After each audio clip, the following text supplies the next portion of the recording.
انت عبيط، انت بتشتكي للراجل. ما انت فعلا مطلع عيني. وبعدين يعني هو المكان ما عجبكش؟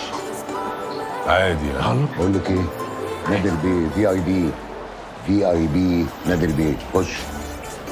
مساء الخير. مستر علي وصاني على حضراتكم، تحت امركم. هات لنا درينكين على ذوقك. وبتعملوا عشاء حلو؟ اكيد، هبعت حد ياخد الاوردر. اصل انا بارتندر. بارتندر؟ ايوه بعد اذنك. ثانية واحدة. إلا أنت اسمك إيه؟ اسمي راوية. الله، راوية. حلو الاسم ده.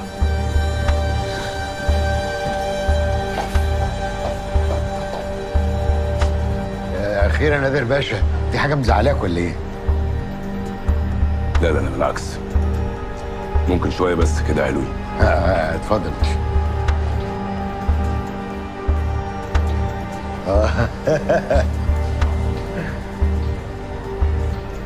خد التبس ده اديهولها.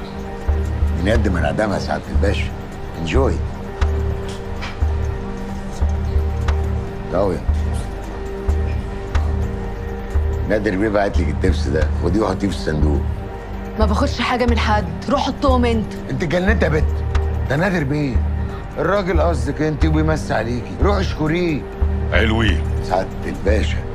اوعى حد يزعل راوية. تلاقيها بس مكسوفة شوية. سيبها براحتها خالص. الدرينك مستنيكي.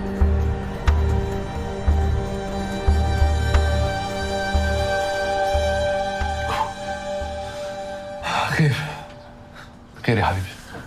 بصراحه كده بابا لمح لي اكتر من مره انه عايزني اتجوز ابن واحد صاحبي. انت لازم تكلم مامتك في موضوعنا عشان هي وبابا يتصالحوا ونتجوز قدام الكل. يتصالحوا ايه؟ امي وابوكي يتصالحوا؟ دي عايزه معجزه يا بنت. دول بينهم مصانع الحداد، يعني عشان يتصالحوا ده حوار صعب جدا. امال انت عايزني اعمل ايه؟ عارفه كل العرسان اللي بابا بيجيبهم لي من غير سبب؟